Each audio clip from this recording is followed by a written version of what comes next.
Hello and happy Transfer Tuesday. Transfer Tuesday is the day of the week where we move our money in the right direction, no matter which financial goal we are going after and no matter how much we can afford to transfer or contribute. Today is the last Tuesday of April, so last Transfer Tuesday of the month, but that also means it was payday for me, so I do have a couple of transfers to share. Also, just want to add that I'm happy to have a plant in the frame again. I still have the one that I used to have in my videos. It's downstairs though, and I've had this one for a couple of months, but I just moved locations, so new little guest. Anyways, as I have already mentioned, today is payday, so whenever I get paid, I also contribute to my 401k through my employer.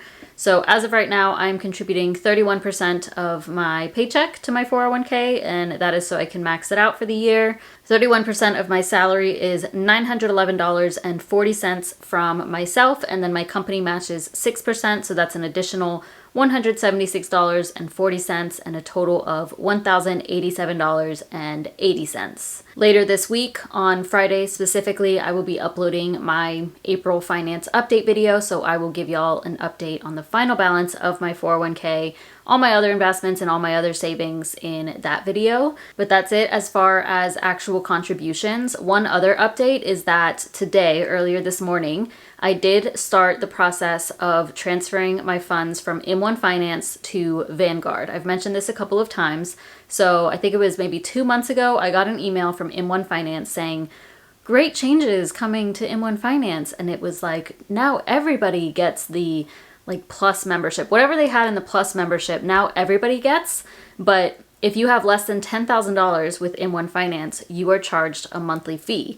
And personally, I don't like that. I think that's something they just should not have done, because M1 Finance promoted themselves as like a beginner investment platform and making it accessible to everybody. And no, a $3 monthly fee isn't anything crazy, and yes, it's probably still a great platform for people to get started, but I just don't like where they're going. They also make frequent changes, so I decided I'm just gonna pay the $100 fee, transfer it over to Vanguard, and be done with M1 Finance. Plus, that would simplify my investments anyway. I'll have them in less locations, so it's whatever. The process to do this was super easy. So I actually went through Vanguard. If you just Google or search on Vanguard transfer funds, then you can initiate this all from Vanguard online. Like I didn't have to call them, nothing like that. I didn't have to submit any paperwork. I just filled out a couple of things, and then they are going to start the process, and the transfer should be complete within a week or two.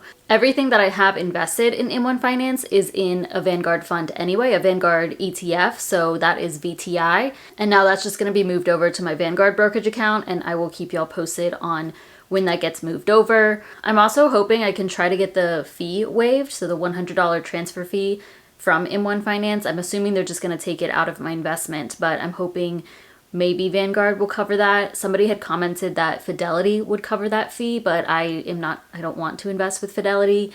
If they don't cover it, that's fine, but I'm probably going to reach out and see if that's possible. So yes, that transition is happening, but nothing finalized yet. I literally initiated it this morning. There's about $7,600 in M1 Finance, and now that will just move over to my brokerage account with Vanguard. Now I'm going to move on to my savings. As of right now, I am focused on my emergency fund. As of last Transfer Tuesday, my total emergency fund reached $13,150. I did have that spread across 3 different savings accounts, the bulk of it with Marcus by Goldman Sachs though. I had a little bit in Discover, but I actually closed that savings account. There was like $2 and some change. I know it's weird that I count that as part of my emergency fund, but it was just like an extra $2 and some change. So I was like, okay, it's part of my emergency fund. I ended up closing that, and with the $2.54, I believe that was in it, I just had it donated, because what was annoying about the Discover savings account is you can't make any transfers that are less than $25. So in order for me to get the money out, I would have had to add funds to it, or I think I had to initiate it from Bank of America, which would have had a fee anyway. So it would have cost me to make the transfer. So when I reached out to support, they have the option to close your account after you get your balance down to 0, and the option to donate the money that's left in there. So I was like, okay, go ahead and just donate it. So that is closed, and I guess that lowers my savings by $2.54, and that's fine. So now my emergency fund is spread across Marcus by Goldman Sachs, the bulk of it, and then about $1,500 or so in my Citi Accelerate savings account, which I am also going to close, but I'm going to wait until a few days into May. I'm just trying to simplify things where I can. I don't mind my finances being complex, but now that I've had several accounts open for some time, I am just slowly reducing where I can.